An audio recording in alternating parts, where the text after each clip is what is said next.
Welcome to WEFM'S 3pm News. I am your presenter, Jessica Klein. First on the local scene. Motorcyclist Dario Brown, who sustained multiple injuries in an accident at Sanssouci on Sunday, 23rd September 2023, has died. Brown, popularly known as Corey, died on Sunday, 12th November 2023 at the Milton Cato Memorial Hospital. Reports state that Brown was in the hospital's intensive care unit since the accident. He is said to have been flown to Trinidad for further medical intervention, but returned to the ICU last month. According to Searchlight News, Brown, who was an employee at Vinec, was left in a coma after the accident. However, he recently started showing signs of regaining consciousness, and his family was very hopeful. His death has left them shattered and faced with the burden of preparing for his funeral. The young father of one who lived with his parents in South Rivers suffered injuries to his brain, spine, ribs, and limbs after being involved in an accident with two other vehicles on September 23rd while riding his motorcycle home. Brown's family has expressed their gratitude to all who prayed, made donations, and supported them in any way since the accident.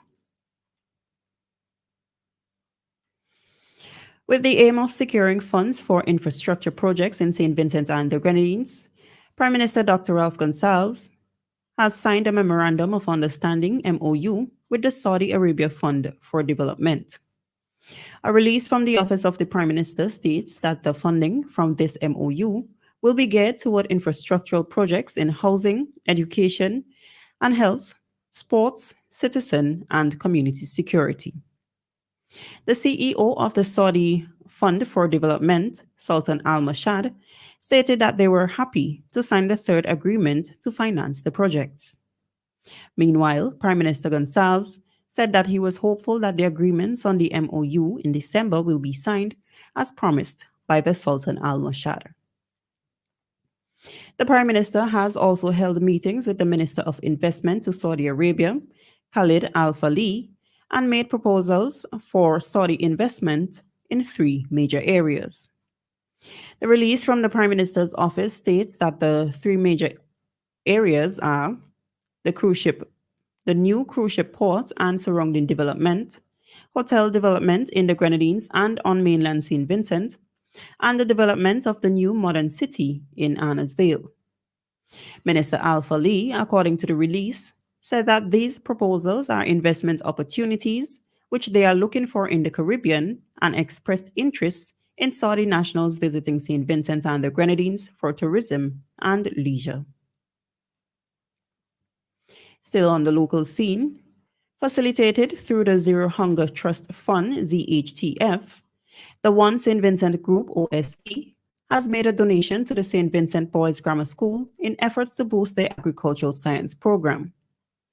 A press release from the OSV says that the donation is valued $5,000 EC worth of cutting-edge agricultural equipment and supplies. The company in the release stated that the philanthropic gesture is part of the OSV's commitment to support education and agriculture. The contribution, according to the release, includes a state-of-the-art drip line irrigation kit, a plastic mulch wheelbarrow, as well as an assortment of essential tools such as rakes, shovels, pruning shears, and cutlasses. A fourth form student at the school, Zion Cambridge, expressed heartfelt gratitude on behalf of the agriculture science students, emphasizing the transformative impact of the tools.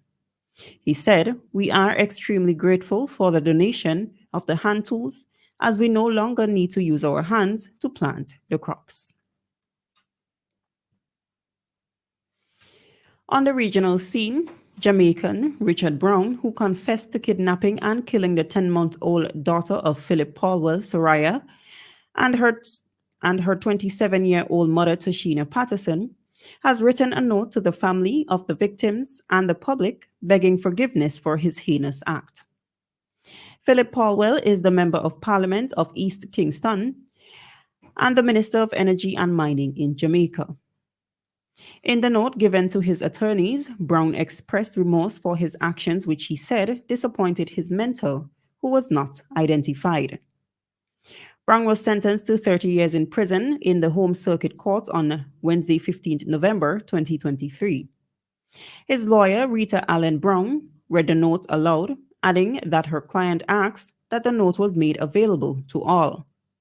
The note read, I want my lawyer to tell the family of the baby and her mother and the Jamaican public that I am very sorry for the loss of their lives.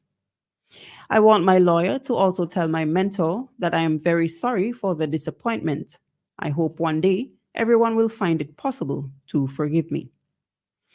In addition to his 30-year sentence for murder, Brown was also sentenced to 1 year and 10 months imprisonment at hard labor for the kidnapping of the mother and the baby. Reparations from Europe for the crimes against humanity of native genocide, the transatlantic trades in enslaved Africans, and chattel enslavement in the region is a priority for CARICOM heads of government. This is according to CARICOM Secretary General Dr. Carla Barnett during a video message at the Accra Reparations Conference, which took place on 14th November 2023 at the Kempinski Gold Coast Hotel in Accra, Ghana. The conference aims to facilitate meaningful discussions and knowledge sharing among experts, policymakers, academics, and stakeholders regarding the topic of reparations for historical injustices such as colonialism, apartheid, and slavery. The conference, which is set to conclude on November 17th, 2023, is seeing the attendance of legal experts, policymakers, academics, and stakeholders from the Caribbean region, reparations commissions, Americas and the Caribbean, the UN system, California Reparations Task Force, African civil society organizations, and regional economic communities of African Union, AU member states, and diaspora focal points. Dr. Barnett, within her message, emphasized on the agreement by CARICOM heads of government that collaboration with Africa on reparations is critical in order to move forward with the reparations justice agenda. The theme of the conference is building a united front to advance the cause of justice and the payment of reparations to Africans. Finally, on the international scene, a dog has been found alive beside her owner's dead body 10 weeks after they went missing in the Colorado mountains. According to rescuers, the dog survived by hunting small animals. Rich Moore, age 71, set out to climb the Blackhead Peak with his Jack Russell Terrier on August 19th but never returned home. Reports state that Mr. Moore was found on October 30th by a hunter with Finney beside him. Rescuers carried out an unsuccessful days-long search of the steep western side of the mountain between where Mr. Moore's car was parked and the peak, according to the Linda of the volunteer group Teo Search and Rescue. Mr. Moore's body was found weeks later in the Sawa Mountains, which is located 1.5 miles east of the peak, by a hunter with Finney by his side, weighing about half her original weight. A recovery crew was flown in the next day. Finney was taken to the veterinarian and is now with Mr. Moore's family. This has been WEFM'S 3 p.m. news. I have been your presenter, Jessica Klein. Join us again at 5:30 p.m. for WEFM's evening news, and we thank you for listening.